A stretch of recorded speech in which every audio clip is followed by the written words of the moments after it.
눌러놓겠습니다. 네.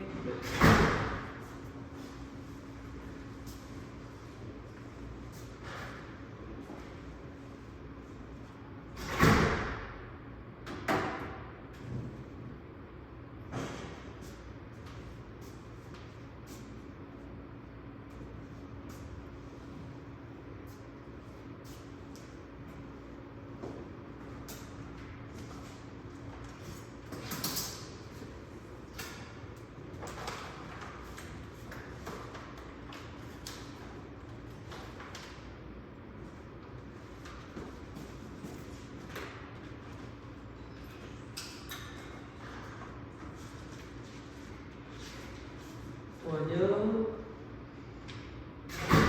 부끄러워하지 말고 들어와. 네. 4시에는 무조건 수업할 거니까. 네.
멘트는 그래서 늦게 오더라고요. 아무도 없는 것보다 좀 낫지. 오늘 아마 32장 다 끝날 거고, 네. 내용이 어렵지 않아서. 내 생각에는 굳이 다음 주 월요일 날 공감을 안 해도 될 것 같다는 생각이 들어요.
자, 내 생각에는 아마 한 둘이서 하고 네. 반응만 좋으면 3, 40분이면 끝날 것 같아. 그래서 빨리 하고 뭐 강의자를 올리면은 못 본 사람들 보면 되니까 그래서 이제 우리가 교류를 드디어 배우기 시작했어. 이제 A씨가 원하는 alternative current고 왜 우리가 교류를 해야 되는지 이유는 명확하다는 얘기지, 그렇지? 결국은 전력 송신을 보낼 때, 그렇죠? 직류는 IR 값 때문에 한계가 있어. 그래서 점점 그 저항치 때문에 파워가 감소하는데 걔를 다시 복구시킬 방법이 없다는 얘기야. 하지만 교류는 플러스 마이너스가 우리가 저번 장에서 발전기에서 배운 것처럼 우리가 패러데이 법칙에 의해서 변압기를 양쪽 코일에 감겨주문을 해주면 언제든지 전원을 다시 백업을 시킬 수가 있어. 그렇죠? 이거는 굉장히 파워풀한 거죠, 그렇죠? 왜냐하면 내가 한전에서 생산하는 전력 로스를 굉장히 줄인 상황에서 일반 가정집까지 보낸다는 건 좋은 일이죠, 그렇죠? 그래서 교류를 갈 수밖에 없어. 그래서 그거 관련해서 배우는데 우리가 기존에 이제 인덕터하고 커패시터하고 저항이 있을 때 패널 구성에 대해서 우리가 좀 배웠다는 얘기죠. 근데 직접 교류를 쓸 때 각 세 가지 컴포넌트가 어떻게 작용하는지를 이제 봐야 된다는 얘기죠. 근데 이제 명확한 게 결론만 얘기하면 세 개의 그 컴포넌트가 미사일이 다 달랐단 말이에요. 그래서 여기서 보면은 볼테이지의 아래 저항이 해당하는 부분이 있고, 결론만 얘기하면 볼테이지의 인덕터가 해당하는 부분이 있고 볼테이지의 커패시턴스가 해당하는 부분이 있어서 결국은 여기서 위를 빼면 어떻게 되는 거야? 얘가 VN-VC가 되는 거잖아. 여기는 마찬가지로 VR이 되는 거고, 결국은 컴포넌트가 요거 되기 때문에 요거를 가지고 우리가 임피던스를 가지고 판단하면 되는 거지. 그치? 그래서 나중에 보면 아시겠지만 결국은 VL하고 VC가 같아지는 지점이 가장 파워를 최적으로 보낼 수 있는 임피던스가 최소가 되는 부분이에요. 그래서 그거를 이해를 해주면 된다는 거죠. 근데 왜 그러냐면 저항이든 인덕터든 커패시턴스든 아마 사인으로 표시가 될 거야. 또는 코사인으로 표시가 되기 때문에 플러스 마이너스가 되는데 우리가 알다시피 I는 dQ분의 dt니까 얘를 미분하다 보면 코사인이 사인으로 바뀌고 사인이 코사인으로 바뀌니까 이상치가 생길 거라는 거지. 그래서 요거를 이해를 하셔야 돼. 요것만 이해하면 여기는 끝. 그렇죠? 그래서 굉장히 간단한 부분이다. 자, 그러면 볼테이지는 이렇게 이상이 2분의 파이, 2분의 파이씩 나겠지만 커런트는 어떨 거야? 커런트는 우리가 커패시터가 있고 저항이 있고 인덕터가 있으면 볼테이지는 각각의 미상이 다를 거라는 거지. V 인덕터하고 VR 같은 경우는 전체가 필리오프 법칙에 의해서 VC에 VR에 대해서 이렇게 각각 다르겠지만 전류는 어때요? 전류는 같단 말이지. 맞죠? 네, 그러니까 전류에 대한 미상은 같을 거고 볼테이지에 대한 미상이 다를 거라는 거지. 그거만 머릿속에 두면 무조건 끝이다. 자, 앞으로 나갈게요. 우리가 지금 네 가지의 맥스웰 방정식을 이제 이해를 하고 있는데 아마 33장에 보면 이 암페어 법칙이 수정된 맥스웰이 수정을 할 거예요. 그래서 가우스 법칙하고 전기장과 자기장의 가우스 법칙하고 패러데이 법칙하고 암페어 법칙을 수정 전에 앞에 거 유제로 아니만 있는 걸 배웠다는 거지. 그치? 그래서 그걸 가지고 교류배로 적용하고 이제 이 전체 4개가 완결이 되면 우리는 맥스웰의 4가지 방정식을 통해서 드디어 전자기파를 파동 방정식으로 유도를 할 거라는 거지. 그 부분을 좀 우리가 할 거라는 얘기고. 자, 30장에서 우리가 이미 직류와 교류를 어떻게 발전할지 결국은 이 패러다임 법칙에 의해서 B필드와 그 다음에 면적이 변하게 되면 회전을 할 때 변하게 되니까 걔가 위상이 바뀌는 거잖아. 플러스 마이너스. 그래서 교류가 생길 수밖에 없는 거다. 전류를 만들 수 있는 생성할 수 있는 건 직류가 아니라 교류로 만들 수밖에 없는 거죠. 여기 뭐 물론 직류 발전기도 있지만 직류 발전기는 위상을 다 하나로 몰아버린 거잖아. 배운 것처럼 교류는 전부 다 하는 거고. 그래서 우리가 교류로 진행을 할 수밖에 없다. 조금 이해하시면 될 것 같은데. 자, 빠르게 진행할게요. 자, 교류 같은 경우는 우리가 사인 함수로 표현할 수가 있다는 거지. 일단 코사인으로 놔도 되지만 볼테이지를 그냥 사인으로 놓자는 거지. 그렇죠? 그러면 델타 V는 맥스 값의 사인 오메가 t죠? 오메가 t가 계속 파동 함수가 바뀔 동안 맥스를 통해서 왔다 갔다 할 거라는 거죠. 그렇죠? 이건 명확해.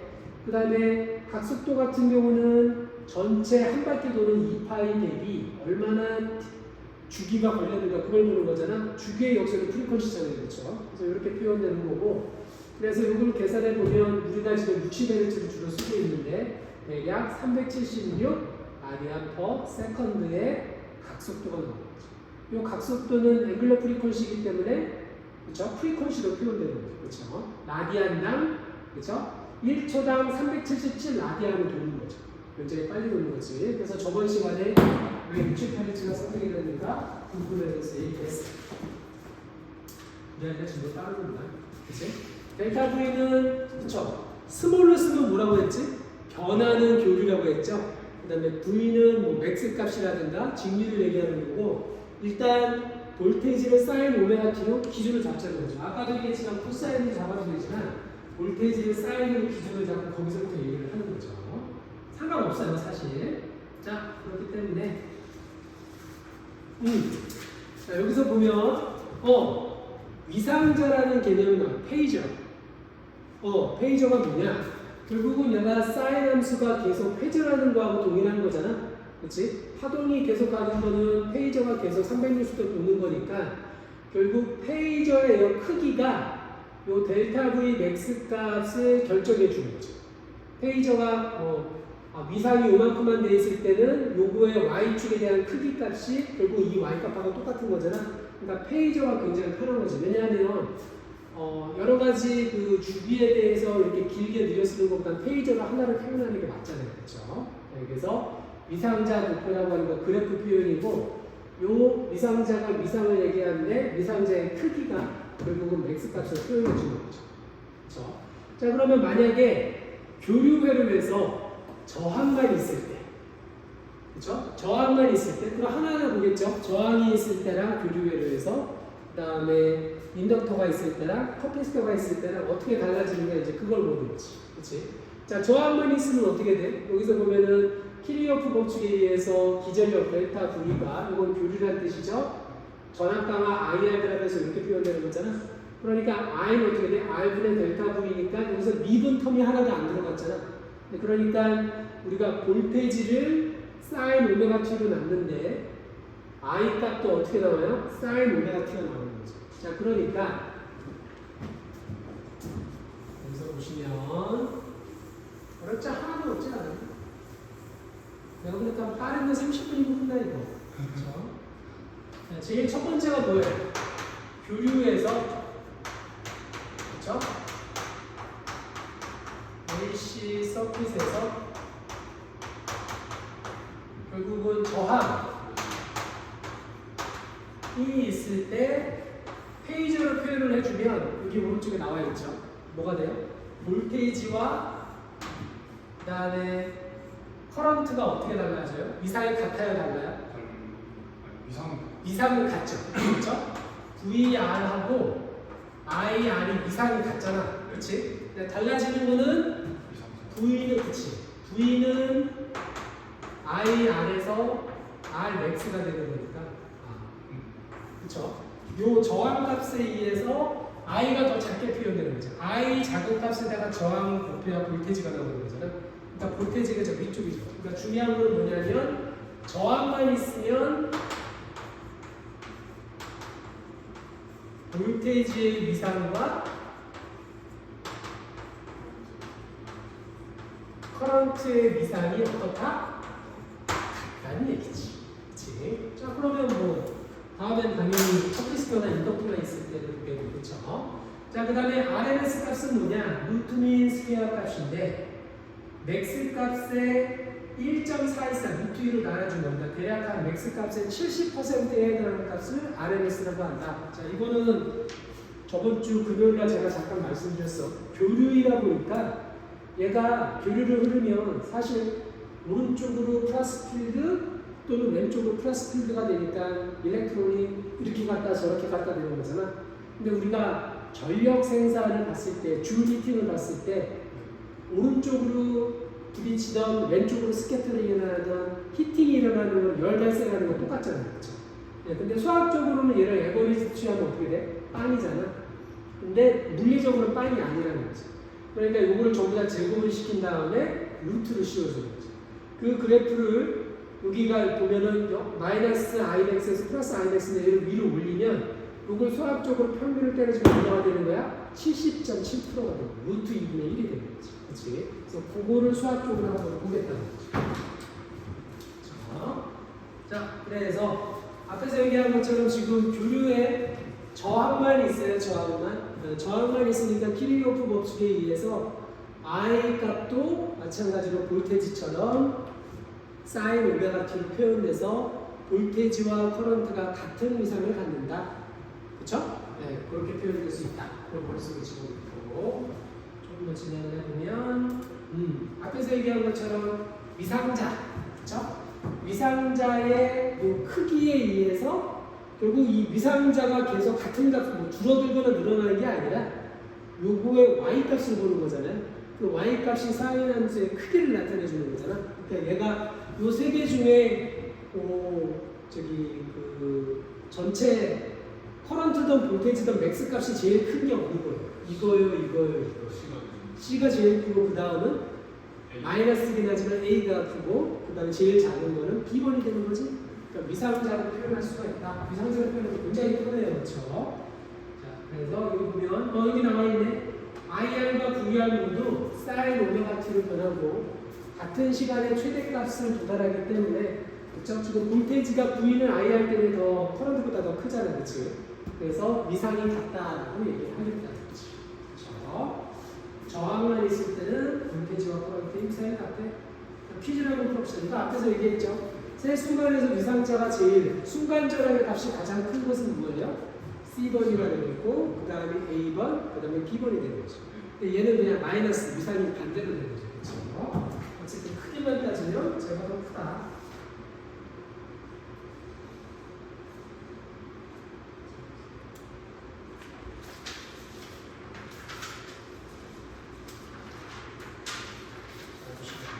자, 그 다음에 루트 RMS. 여기 보면 저항계에 의한 전력 제곱 평균과 여기 보면 간단한 저항의 경우 한 주기에 대한 주기의 평균값이 수학적으로 보면 0이잖아. 근데 사실 물리적으로 0이 아니니까 왜냐하면 P는 I제곱 아니니까 I가 플러스든 마이너스는 I제곱이니까 전력, 열 생산은 줄 히팅은 똑같이 나온다는 거지. 그래서 여기서 보면 여기 봐. 요거의 에버리지 값, 요거 이제 에버리지 값이지. 2분의 1의 I 제곱의 맥스 R이잖아. 그치? 왜냐하면 시간에 대한 평균 때문에 요거의 에버리지 값이 어떻게 되는 거야? 그치? 사실 T로 나누고 이게 다음 페이지에 수학이 나와 있는데 그쵸? 우리가 I가 I max의 사인 오메가 T였잖아? 그러면 요거에 대한 평균 값은 걸린 시간분에 요 값의 그 제곱에 대한 이걸 적분해주면 되는 거잖아. 그 적분해주면 사인 제곱이 2분의 1 마이너스 코사인 2 오메가 t. 오메가는 t분의 2파이. 자, 그러니까 일단 요것만 계산해보면, 그쵸? 코사인 2 오메가 t는 어떻게 돼? 2 오메가의 사인으로 바뀌게 되는데, 사인 2t든 사인 2오면 빵이잖아. 네, 그러니까 요 텀이 날아가는 거죠. 그쵸? 그쵸? 그러니까 사인 제곱 오메가 t는 2분의 1만 앞으로 튀어나오면 되는 거예요. 그쵸? 그래서 요 t분의 1에 얘가 2분의 1이 앞으로 튀어나오고 여기서 t까지니까 t니까 t하고 t까지 여기서 뭐가 남아요? 2분의 1이 되는 거지. 이걸 가지고 p의 에버리지 밸류가 그러면은 2분의 1이 나왔다고 알았으니까 imax 제곱에 2분의 1이잖아. 그럼 2분의 1을 안에다 집어넣자는 거지. 루트 2분의 1의 imax가 되니까 요거를 irms라고 정의를 하자는 거지. 그러니까 1.414를 나눈 거니까 결국은 0.707 70%에 해당하는 맥스 값에 한 70% 값에 해당하는 값이 RMS 값이라는 거죠. 이해되셨죠? 다시 한번 표현하면 여기 한번 보세요. 사인 함수가 이렇게 나왔다. 자, 그러면 요거를 제곱을 시키면 제곱을 시켜서 하게 되면 이렇게 되는 거예요. 이렇게. 요거의 평균 값이 결국은 요 맥스 값의 70.0.707에 해당하는 부분이라는 거예요. 수학적으로 따지면. 맞죠? 그래서 계산적으로 해보면. 자, 그래서 루트민 스퀘어는 맥스 값이 얼마라고? 70% 정도이다. 그래서 RMS는 Vmax를 루트 2로 나눠주면 된다. 머릿속에 집어넣으면 되는 거죠. 자, 한번 예제를 한번 봅시다. 최대값이 맥스 값이 2A인 교류 전류가 70.7, 0.707을 곱하게 되면 1.41A잖아요. 그러니까 최대값이 2A하고 플러스 마이너스가 바뀌더라도 제곱을 시켜서 루트를 씌워주면 얘는 실질적으로 70%에 해당하는 1.41A가 들어간 직류가 1.41A가 들어간 것처럼 듀얼리티를 만들어 준다는 거죠. 그러니까 교류가 100% 효율을 내는 게 아니라 교류를 썼을 때 직류의 맥스 값의 70% 정도만 우리가 쓸 수 있다는 거죠. 왜냐하면 플러스 마이너스 계속 바뀌니까. 이걸 머릿속에 집어넣어요. RMS인지 알겠죠? 그렇죠? RMS는 교류를 직류화 시켰을 때 얼마나 우리가 맥스 값 대비를 가질 수가 있는가 그걸 물어보는 거죠. 오케이, 여기까지. 자, 넘어갑시다. 자, 그러면 교류 전원의 전압 출력이 델타 V가 200V 사인 오메가 t로 주어졌다. 이 전원에 47원의 저항기가 걸려있을 때 페레어드는 RMS 값을 구하라. RMS는 맥스 값을 루트 2로 나눠주면 되는 거죠. 네, 루트 2로 나눠주고 I는 I분의 델타 V였으니까 47옴에 루트 200V 하면 3.01A가 흐르는 거로 우리가 볼 수가 있는 거지. RMS가 이거니까 VRMS도 동일하게 맥스 값에 함용되는 거고 다르게 풀어도 맥스 값에서 풀어도 마찬가지라는 거죠. 여기는 RMS가 3.01인데 맥스 값은 얼마라는 얘기야? 4.26이죠. 4.26에 70%에 해당하는 게 3.01이라는 거지. 그렇죠? 그러니까 전부 다 이게 얘기가 다 맞아 떨어지고 있다는 거죠. IMAX가 RMS가 RMS 무슨 말인지 알겠죠? 네, 그래서 그렇게 보시면 될 것 같아요. 자, 넘어갈게요. 자, 두 번째. 자, 이거는 뭐야? 인덕터. 그렇죠? L. 인덕터가 됐을 때, 자, 이거 같은 경우는 어떻게 돼? 교류에 인덕터만 들어갔어. 자, 그러면 키르교프 법칙에 뭐가 있어? 델타 V의 마이너스 R의 DI의 DT잖아, 그렇지? 네, 그러면 어떻게 되는 거야? 요거를 미분하거나 적분하게 되면 뭔가 나온다는 얘기지? 근데 보지 않아도 뭐 미분하게 되면 사인을 미분하게 되면 뭐 코사인이 되면 뭐 그런 게 있을 거 아니야, 그렇지? 자, 그래서 그거에 의해서 교류 전압, 직류에서의 그 저기 뭐죠?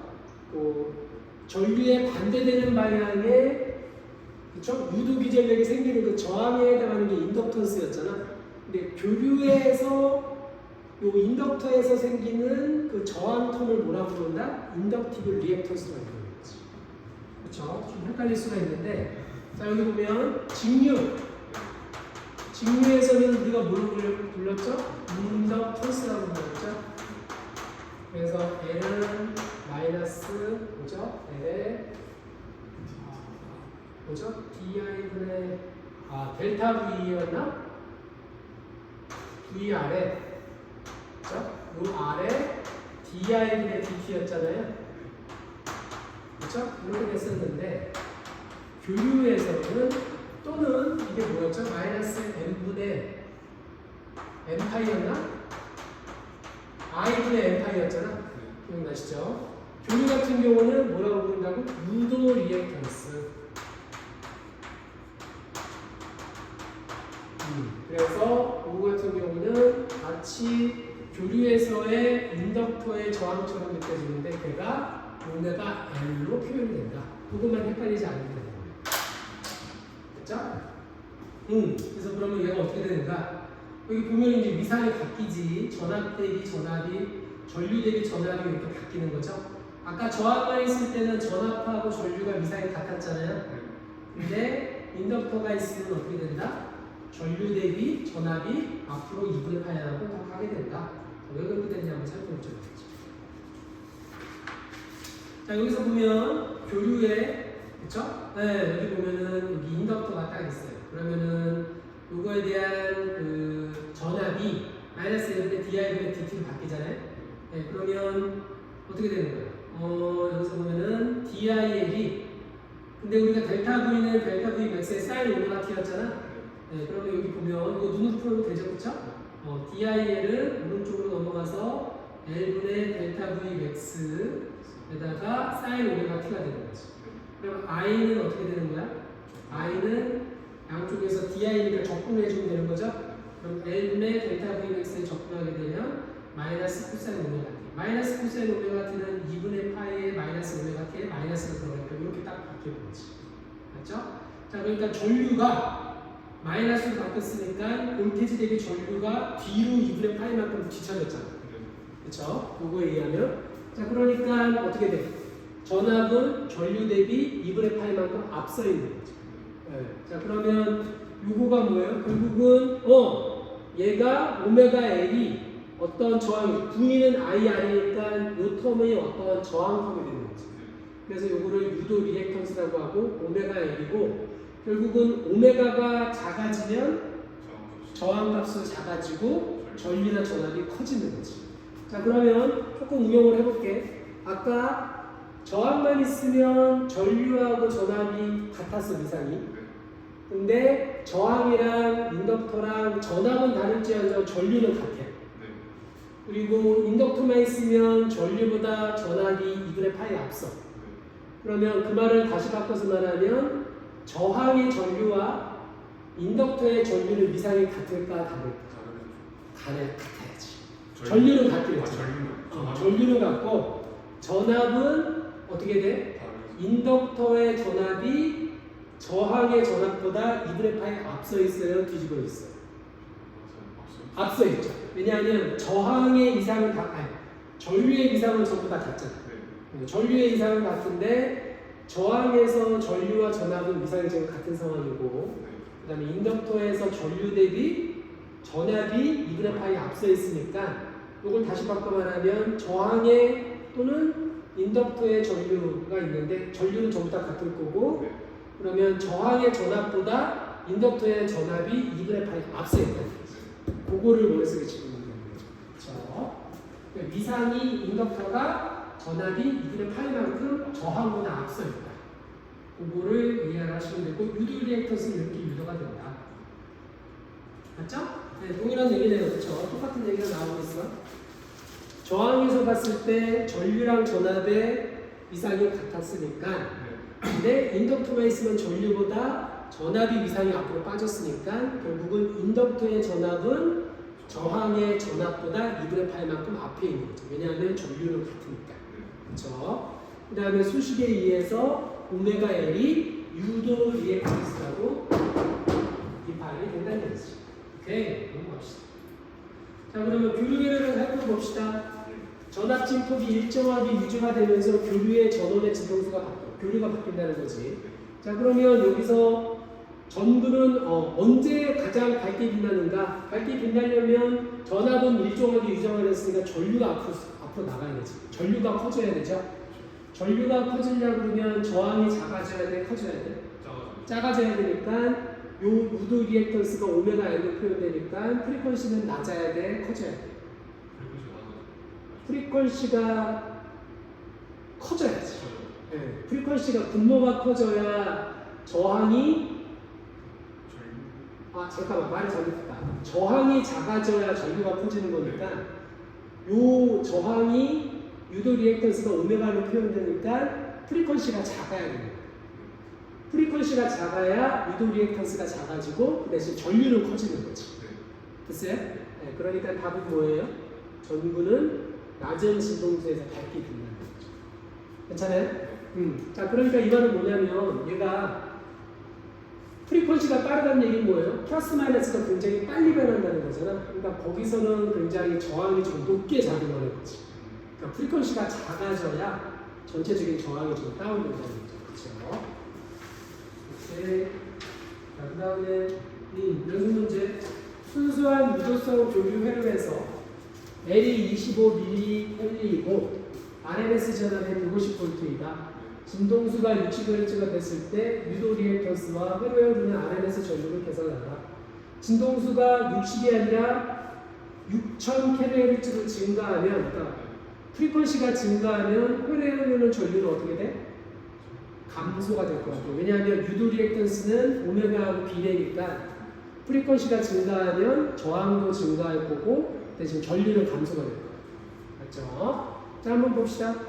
유도 리액턴스는 오메가 L이잖아. 2파이 F L이잖아요. 그렇죠? 그리고 2파이의 60Hz에 25 10-3 mH 9.42 옴이 되는 거지. Imax 값, IRMS는 VRMS에서 빼면 되니까 RMS가 150V라며 그러니까 15.9A인데 프리퀀시가 만약에 6000Hz로 증가하게 되면 저항은 증가하는 거죠. 저항이 증가하니까 커런트는 감소하게 되는 거죠. 그렇죠? 그리고 뭐 단위는 당연히 뭐 오메가 옴이 나오겠지. 자, 이번에는 뭐예요? 커패시터. 커패시터. 그렇죠? 커패시터. 자, 그거 같은 경우는 직류에서 또는 교류에서 직류에서는 딱히 뭐 커패시터에 대한 얘기가 없지, 뭐 저항에 대한 얘기가 없었지, 그치? 델타 V분의 그냥 Q였는데 어쨌든 교류는 리액턴스가 커패시턴스고 뭔지 모르지만 오메가 C분의 2에서 나올 거라는 거죠, 그치? 자, 그럼 어떻게 되는지 한번 봅시다. 그래서 얘를 뭐라고 하냐면 유도가 아니라 뭐죠? 용량 리액턴스 커패시턴스니까 용량 리액턴스 그쵸? 이렇게 됩니다. 한번 봅시다. 자, 거기서 보면 어떻게 돼?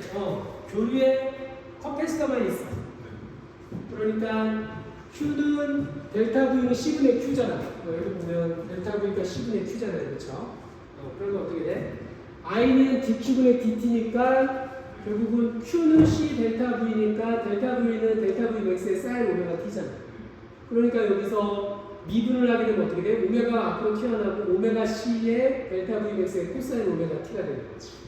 코사인은 2분의 파이의 플러스 오메가 T니까 어떻게 돼? 이상이 I가 전압에 비해 앞으로 가는 거지. 그러니까 전류에 비해 커패시터의 전압이 뒤쳐져 있는 거죠. I가 앞으로 갔으니까. 그쵸? 그래서 어쨌든 좀 이따 얘기할게. 오메가 C를 역수로 하게 되면 결국 요 텀이 저항텀이잖아.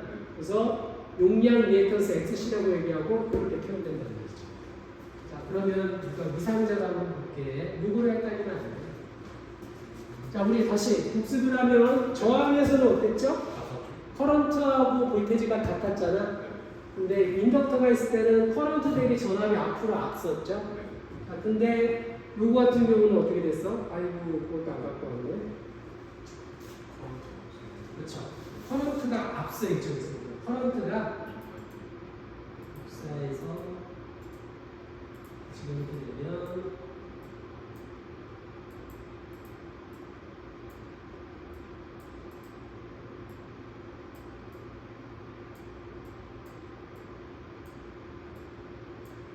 이렇게 되겠죠? 네.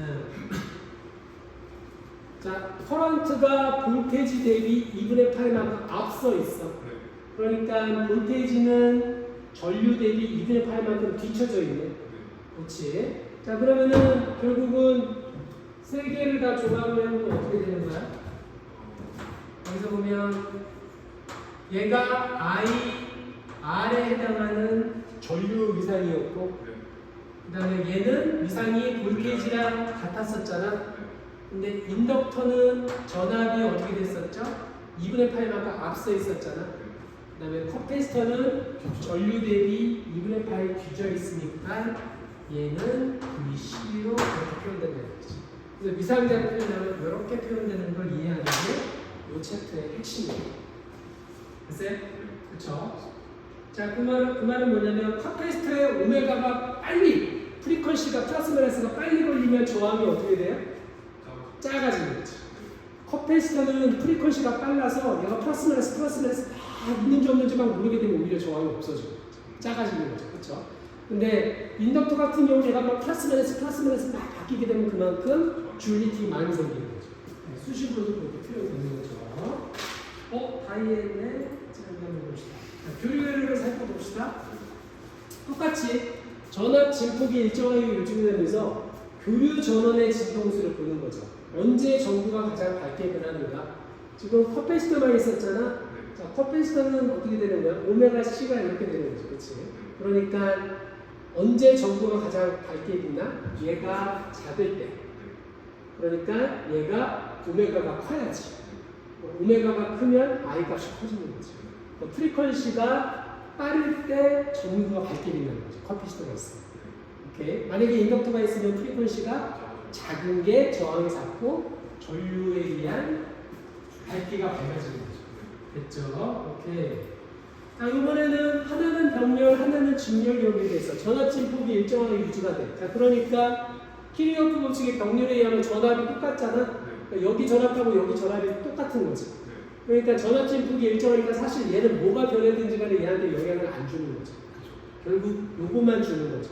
앞에서 배운 거에 의하면 어떻게 돼? 프리퀀시가 클 때 어떻게 되지? 저항이 인덕터에서는 커지는 거죠. 저항이 크니까 얘가 작아지는 거죠. 그렇죠? 자, 그러니까 언제 밝게 변해야 돼? 프리퀀시가 작아져야 돼. 그러니까 전부는 낮은 진동수에서 밝게 빛난다.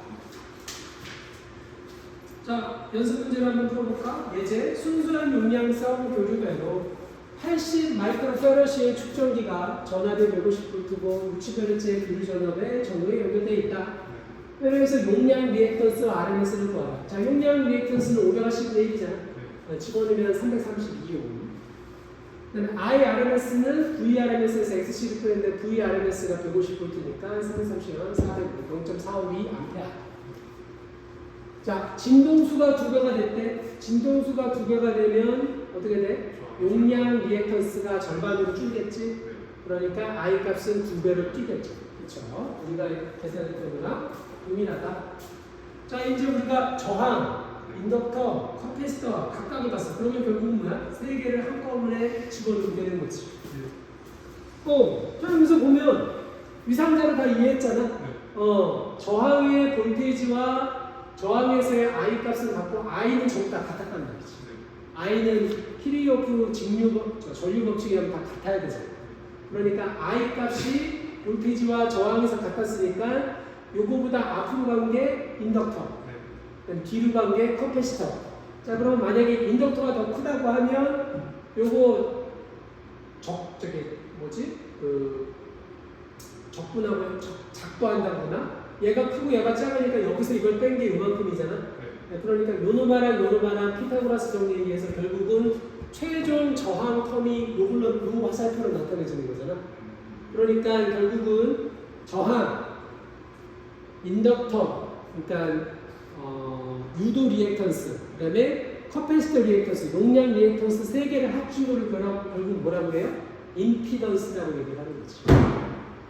최종 저항 텀은 어떻게 되는 거야? 여기 R제곱에 요노마인데 요노마가 XL에서 XC를 뺀 거잖아.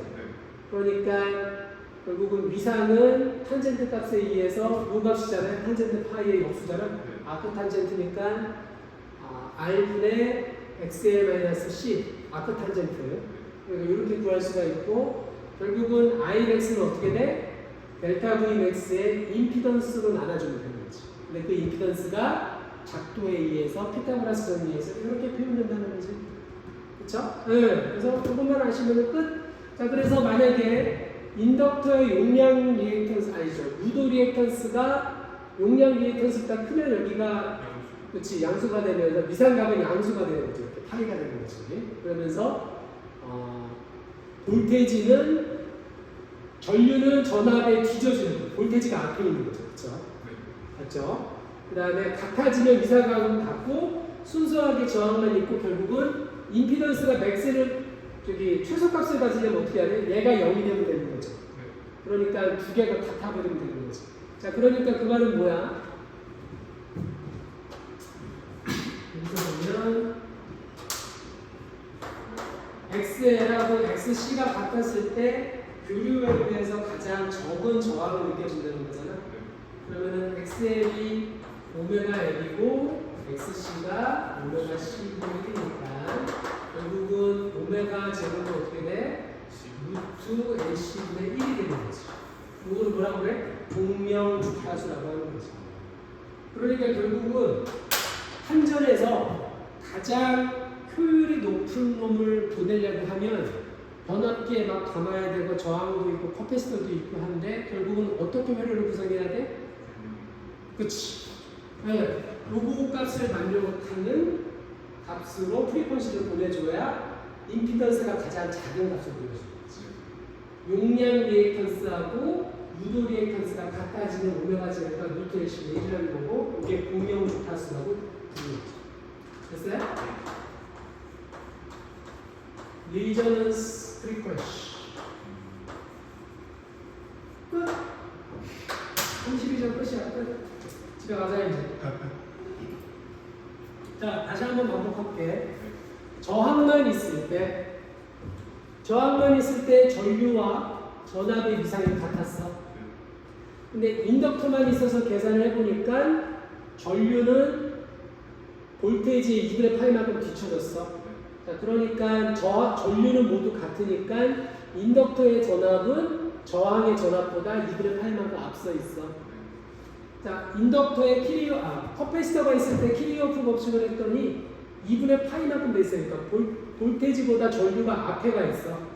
그렇죠? 그러니까 이 말은 뭐냐면 I 값의 이상은 저항, 인덕터, 커패시터의 모든 I 값이 같으니까 이거는 저항의 볼테이지가 같은 거지. 저항의 볼테이지보다 2분의 파이만큼 뒤져 있는 거죠. 그렇죠? 자, 그렇기 때문에 RLC의 이상이 이렇게 결정이 되는 거지. 그렇죠? 인덕터는 저항보다 볼테이지가 2분의 파이 앞서 있고 커패시터는 2분의 파이만큼 뒤쳐져 있어요. 자, 이거를 제가 시험 문제에서 물어볼 거예요. 그렇죠? 위상자를 한번 그려봐. RLC가 있을 때 이거에 대한 위상자를 그려봐. 이렇게 그리면 되는 거고 그 다음에 요 위상값이 들어가면 되는 똑같이 마이너스 파이가 들어갔으니까 저항에 대한 위상은 오메가 t고 그 다음에 인덕터의 전압에 대한 위상은 플러스 2분의 8만큼 앞서 있고 그 다음에 커패시터의 전압에 해당하는 위상은 마이너스 2분의 8만큼 뒤집어져 있잖아. 그러니까 임의의 위상이 마이너스 파이가 됐을 때 저렇게 표현될 수가 있다. 어렵지 않죠? 자, 그 다음에 임피던스 요 작도에 의하면 요 델타 V 맥스, 요 V 값이 요런 값을 보여주니까 결국은 델타 V 값은 어떻게 되는 거야? I max 값의 요런 임피던스 값의 작동에, 그렇죠? 그러니까 I는 어떤 저항form의 델타 V를 나누면 V는 I야 오메 법칙이잖아. 근데 그 전체 RLC 회로의 전체 저항이 결국은 이렇게 표현되는데 요거를 임피던스라고 부르겠다는 거지. 그러니까 이 임피던스를 가장 낮춰야만 교류 전류의 RLC 회로가 있을 때 가장 효율이 높게 삥 하고 갈 거 아니야? 그러니까 용량 리액턴스와 유도 리액턴스가 같아지는 값을 선택을 회로를 조정을 해주는 거지. 그래서 이거를 머릿속에 집어넣으면 돼요. 그 다음에 위상각은 어떻게 돼? 결국은 전류 대비 전압이 앞서 있냐 적어 있냐 파이를 구하려고 그러면 탄젠트 값의 앞으로 구하면 되니까 이 값이 뭐예요? 저항 텀이었고 인덕터고 커패시터였잖아. 그러니까 요거분의 요거니까 요 값은 오메가 L에서 VL에서 인덕터에서 커패시터를 뺀 거잖아요. 네, 그러니까 이렇게 표현되는 거죠. 됐죠? 그래서 위상각이 양수일 때는 유도성이다. 그다음에 위상각이 0이고 순수하게 저항만 있고 용량 리액턴스와 유도 리액턴스가 같아질 때 전압의 값을 낮으면서 이렇게 된다. 됐죠? 자, ABC에 표현됐을 때 자, B번은 무슨 상황이야? 같은 상황. 임피던스가 전압에 해당하는 것만 지금 보여주는 거지. 그러니까 요거는 아까 얘기한 대로 리저넌스 프리퀀시가 됐을 때, 그렇죠? 용량 리액턴스와 유도 리액턴스가 같아질 때 볼테이지와 커런트가 같은 위상을 갖는 거잖아. 자, 만약에 전압이 이렇게 앞서 있어. 그 말은 뭐예요? 양수가 나와야 되니까 뭐가 모두가 큰 거야? 그렇죠. 유도 리액턴스가 용량 리액턴스보다 큰 거죠. 맞죠? 여기 얘가 이거 큰 거죠. 그렇죠? 여기 보면 얘가 더 큰 거예요. 그렇죠? 그 다음에 뒤로 뒤처지면 어떻게 돼? 용량 그렇지. 용량 리액턴스가 더 큰 거죠. 그렇죠? 네. 자, 문제를 한번 풀어볼까? RLC 회로에서 저항이 425옴, 그 다음에 인덕턴스가 1.25 헨리, 그 다음에 커패시턴스가 3.50 마이크로 페라, 프리퀀시가 60Hz, 그 다음에 Vmax가 150V. 유도 리액턴스와 용량 리액턴스와 임피던스를 구하라. 차근차근 구하면 되지, 그쵸? 자, 일단 프리퀀시는 어떻게 돼? 2πf니까 377 라디안 퍼 세컨드가 되는 거지. 우리가 아까 60Hz에 그것은 우리는 이 정도의 각속력을, 각 프리퀀시를, 앵귤러 프리퀀시를 갖고 있는 거죠. 자, 이거는 뭐야? 유도 리액턴스는 오메가 L이니까 오메가가 377에 마이너스 1, 그 다음에 인덕턴스가 1.25 헬리니까 계산해보면 471, 5. 그 다음에 용량 리액턴스는 오메가 10분의 1이니까 377 세컨드 요거에 3.50 곱하기 마이크로 페어, 그러니까 758 옴. 어디가 더 커? 아쉽게도 용량 리액턴스가 더 크네요. 그렇죠? 자, 이렇게 되면은 볼테지가 앞서 아니면 커런트가 앞서? 커런트가 앞서는 거지. 이거 반대가 되는 거지, 그렇지? 자, 임피던스는 전체 피타고라스 정리해주면 되는 거죠? R제곱 XL의 x. 어차피 작아도 이거 제곱이니까 상관이 없지. 계산하면 임피던스는 513. 자, Vmax가 150이니까 Imax는 임피던스로 나눠주고, 여기를 뭐 R로 나눠주든지 L로 나눠주든지 C로 나눠주는 게 아니라 임피던스 전체로 나눠줘야지. 그러면 얘가 514옴이니까 0.292 암페아. 자, 위상각을 구해봐라. R9의 이건데 아쉽게도 용량 리액턴스가 더 크니까 마이너스 뒤로 쳐졌죠. 그렇죠? 그러니까 사실은 커런트가 더 앞서 있는 거죠. 그렇죠? 이렇게 하시면. 자, 그 다음에 각 회로 요소 양단의 최대 전압을 구하라. 이거는 뭐 각각에 대해서 저항과 유도 리액턴스와 용량 리액턴스를 곱하면 되는 거잖아. 그리고 최대값이 되는 거야. 근데 이 최대값이 최대인 거지 계속 프리퀀시가 변하게 되면서 맥스 플러스 이렇게 되는데 세 가지가 전부 다 맥스로 나오진 않죠. 그렇죠? 왜냐하면 요거잖아. 그치? 요거. 저항이 있을 때 커패시터는 2분의 8만큼 볼테이지가 뒤쳐지고 인덕터는 2분의 8만큼 앞서 있으니까 전부 다 맥스 값을 한 번에 보여주진 않죠. 그거만 머릿속에 있는 거죠. 이 회로를 분석하는 기술자가 어떠한 예를 인덕턴스를 선정하면 전류가 걸린 전압보다 30도 앞서는가? 자, 전류가 걸린 전압보다 30도 앞서면 용량 리액턴스가 우세한 거야? 아니면 유도 리액턴스가 우세한 거야? 용량 리액턴스가 더 유리한 거죠. 그렇죠? 자, 그래서 이거 임피던스에서 XL에서 XC가 되니까 가만있어봐. 이거 어떻게 되는 거니? 탄젠트 파이가 R분의 XL-XC잖아요. 그렇죠? 맞죠?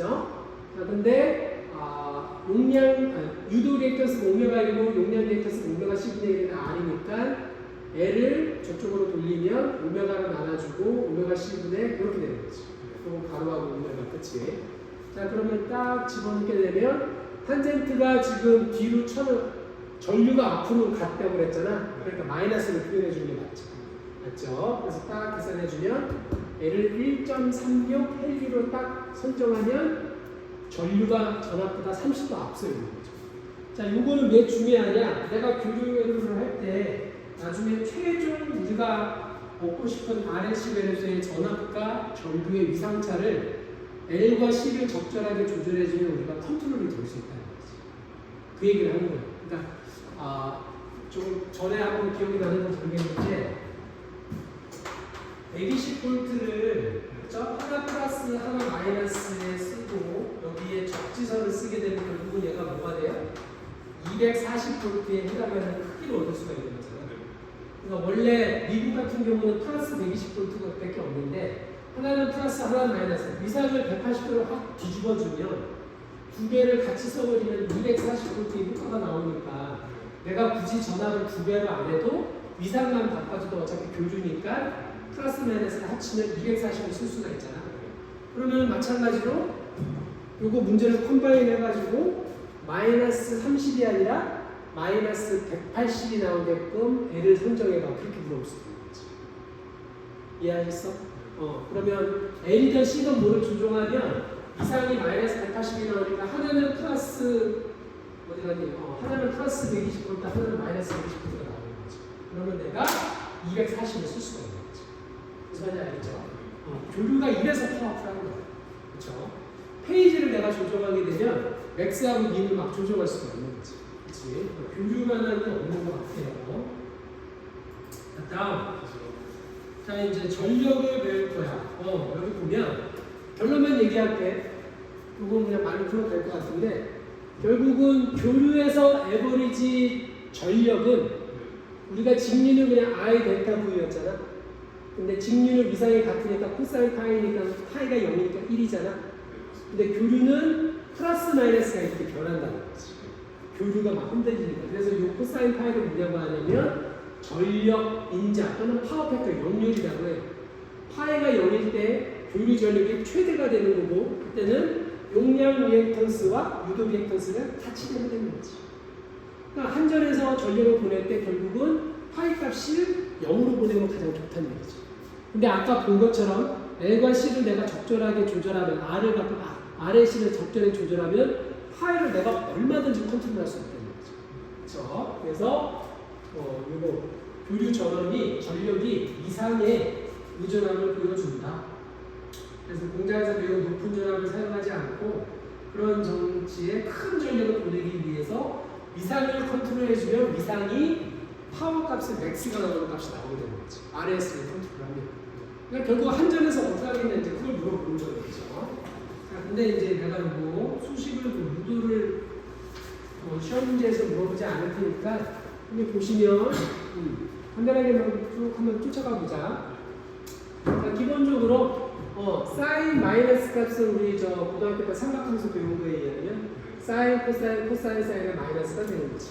그럼 이제 위상까지 들어가는 거고 우리가 일반적인 교류 전력은 교류 전류의 교류 전압을 곱해주면 되는 거지. 맞죠? 근데 교류 전류는 뭐죠? 사인 오메가 t의 마이너스 파이 I 맥스 전압은 똑같았죠.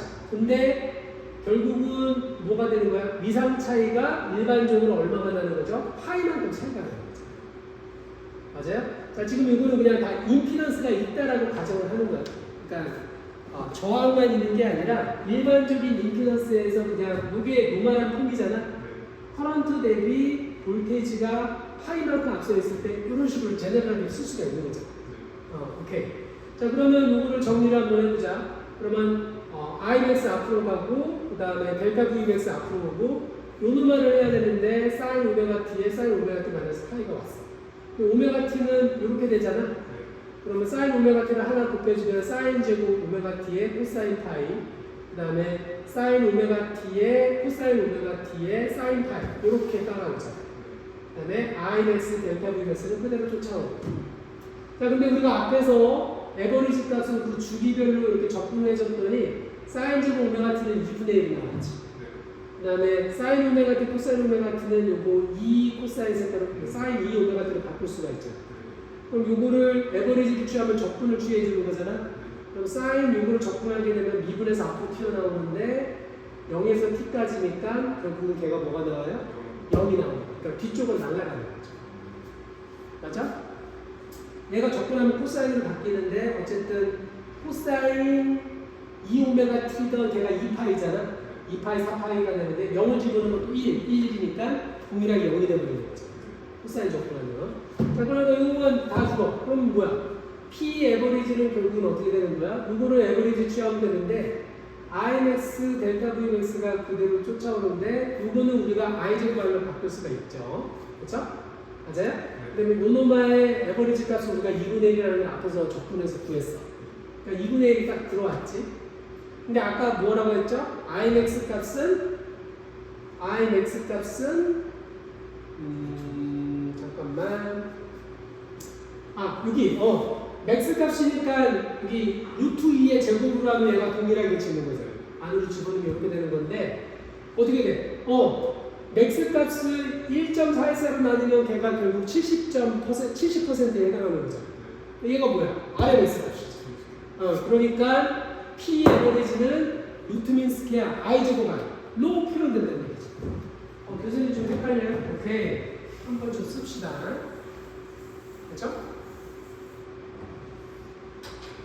자, 그러니까 결국은 직류에서 요 P 값은 뭐죠? I V가 되는 거지. 근데 교류에서는 뭐가 되는 거야? P 에버리지가 교류는 에버리지를 해줘야지, 그렇지? 사인 값을 나눴으니까 결국은 뭐예요? I 제곱인데 얘가 뭘로 바뀌어? RMS로 루트는 스퀘어. 근데 이거를 그냥 하지 않고 그냥 표현하고 싶으면 어떻게 하면 돼? 2분의 1에 그 다음에 I 맥스 값에 그 다음에 델타 V 맥스 값으로 바뀌는데 뭐가 튀어나온다? 코사인 파이가 튀어나오는 거지. 이거를 뭐라고 부른다? 파워 팩터 용리라고 얘기를 하는 거죠. 맞아요? 자, 그 다음에 요거는 어떻게 또 바꿀 수가 있어? 요거는 I RMS로 바꿀 수가 있고, 요거는 델타 V의 RMS로 바꿀 수가 있고, 요거를 코사인 파이로 바꿀 수가 있지. 맞죠? 왜냐하면은 I RMS는 얼마였죠? 루트 2로 나눠주는 거잖아, I 맥스로. 그 다음에 델타 V의 RMS는 뭐죠? 루트 2로 나눠주는 거죠. 그쵸? 델타 V 맥스를. 그쵸? 그러니까 맥스 값은 어떻게 돼? 루트 2를 다 RMS로 곱해주는 거잖아. 곱하기 루트 2 곱하기 루트 2는 2니까 앞에 있는 2분의 1이 서로 지워지는 거지. 그러니까 이렇게 표현될 수 있는 거죠. 됐어요? 그쵸? 자, 그거 뭐 그렇게 중요하지는 않아요. 그쵸? 어쨌든 코사인 파이에서 전력이 계속 플러스 마이너스가 이렇게 바뀌는 거지. 교류가. 그러니까 결국은 파이를 0으로 보내줘야 돼. 그치? 파이를 0으로 보내주려면 어떻게 해야 돼? 교류 인덕, 용량 리액턴스하고 유도 리액턴스가 같게 만들어주는 거죠. 자, 여기 보면 퀴즈.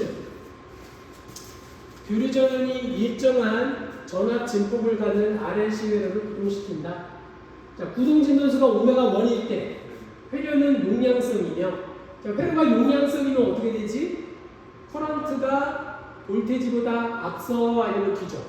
앞서는 거니까 얘가 용량성이네. 마이너스 10도. 구동 진동수가 오메가 2일 때는 유도성이야. 유도성이면 어떻게 돼? 볼테이지가 커런트보다 앞서 있는 거지. 그렇게 되는 거고.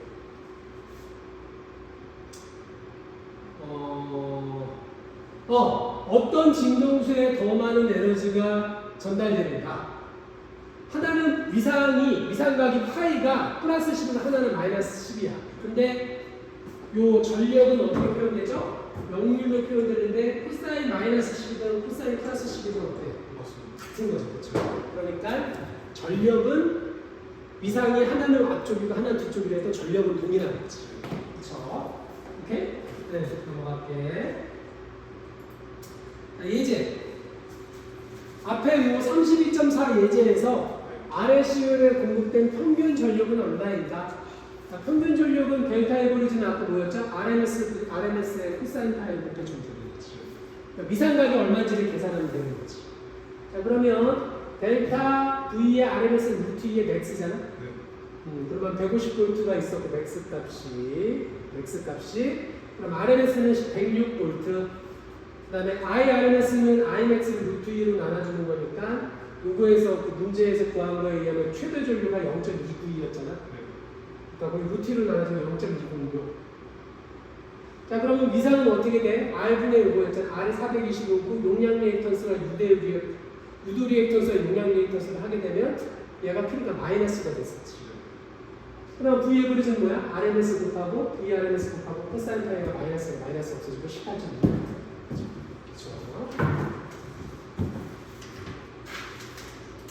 마지막 섹션 남았어요. 직량 RLC 회로에서의 공명.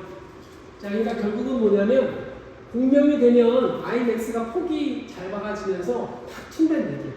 그렇죠? 자, 이거는 그렇게 중요하지 않아요. 그래서 이 폭에 대한 정도를 나타내는 게 퀄리티 팩터, Q 팩터이다라고 하고, 이거는 델타 오메가분의 오메가 제로 나와 있는데 얘가 또 이렇게 되는데, 이거는 내가 채찌피트 해가지고 갖고 왔는데 그렇게 좋지가 않아요. 그러니까 결국은 뭐만 알면 돼? 공명 진동수 가장 높은 전류와 그 다음에 샤프한 픽을 하려면 결국은 뭐가 돼야 돼? XL과 XC가 같아져야 돼. 공명 주파수가 돼야 돼. 그것만 알면 돼. 그리고 요구 정부의 요 폭, 그쵸? 얼마나 공명이 잘 되는가를 판단하는 게 무슨 문제다? 퀄리티니까 큐벡터라는 거죠. 그럼 그것만 알면 돼요. 그쵸? 넘어갈게. 자, 이거 이미 앞에서 얘기했잖아, 그렇지? 결국은 맥스 값으로 전류를 보내려고 그러면 공명 진동수가 돼야만 된다는 얘기고, 맞죠? 그 다음에 공명 상태에서 RLC의 임피던스는 얼마입니다? R보다 큰가, R보다 작은가, R과 같은가? R과 같은 거지, 그치? 그러니까 임피던스가 같아 버리잖아, 그렇죠? 루트 R만 나오니까 R과 같아 버린다. 그 다음에 이거 별로 그렇게 지저분해. 그냥 한번 봐. 그래서 이렇게 돼서 집에 가서 한번 봐, 그치?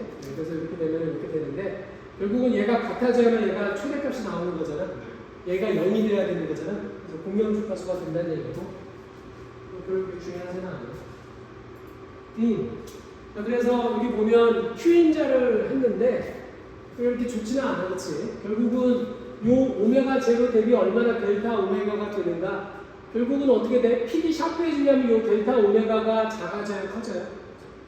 작아지는 거죠, 그치? 분모가 작아지면 얘는 이미 결정이 돼 있으니까 페루에서 얘가 작아지면 이 값이 어떻게 돼?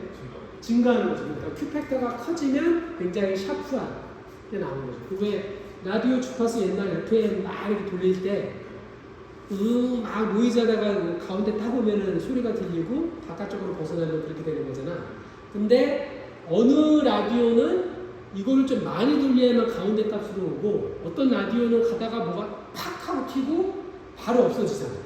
그치? 그게 결국은 델타 오메가 값이 크냐 작냐 그걸 갖고 얘기하는 거지. Q팩터를 갖고 얘기하는 건데 Q팩터의 디파인이 여기 보면 스토어가 이렇게 돼 있고 로스가 돼 있는데 중요하지 않아, 그치? 어쨌든 요거 챗GPT인데 한번 봐. 그 다음에 공명하는 직렬 R의 시계는 어떻게 돼?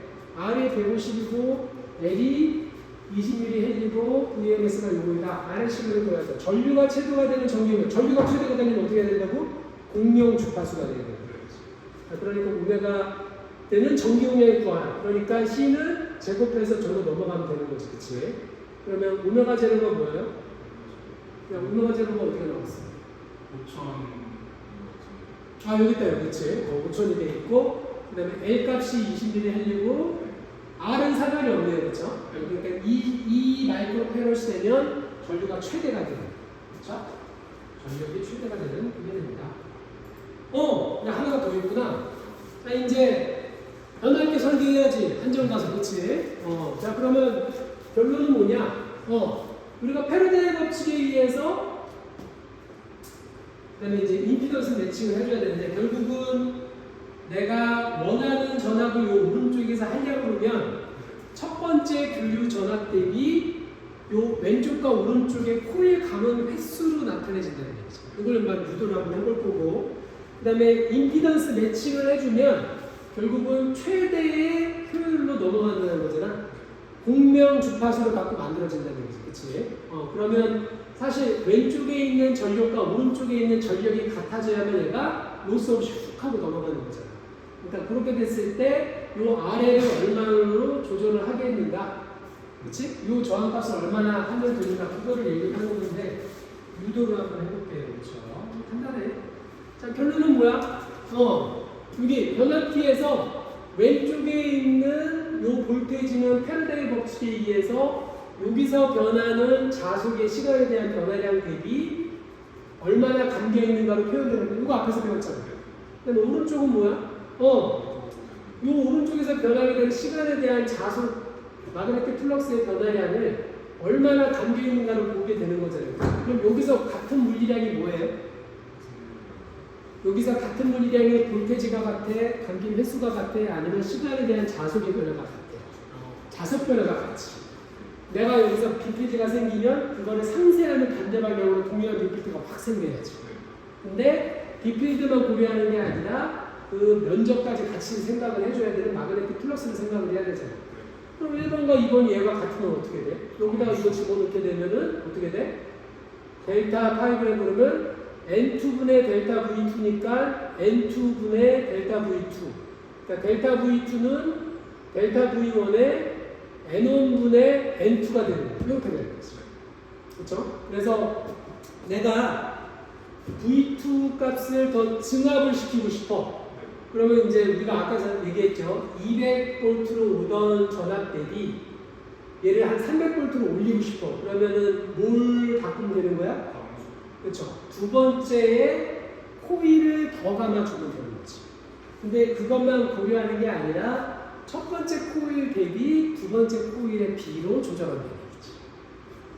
이렇게만 되는 게 아니라 N1분의 N2로 컨트롤하겠다는 거죠. 그렇죠? 자, 그러면 이거 같은 경우는 뭐야? 전력을 얼마나 최대한 순수하게 보내냐고 그러면 결국은 순수한 저항성만 있으면 되니까 리저넌스가 일어날 때가 되는 거지. 그러면은 여기 왼쪽에 전력값이 쭉 들어오다가 오른쪽으로 전력이 예를 들어서 100W가 들어왔는데 80W가 들어갔어. 그럼 이건 제대로 된 거야? 아니라는 거지. 딴데 순수하게 저항만 있을 때 L과 C가 서로 같아서 없어질 때 얘가 100W가 오른쪽으로 100W가 돼야 되는 거죠. 그러면 왼쪽에 있는 전력이 오른쪽 전력과 같아져야 되는 거죠. 물리력이. 그러면 I1 델타 V1이 I2 델타 V2가 되는 거죠.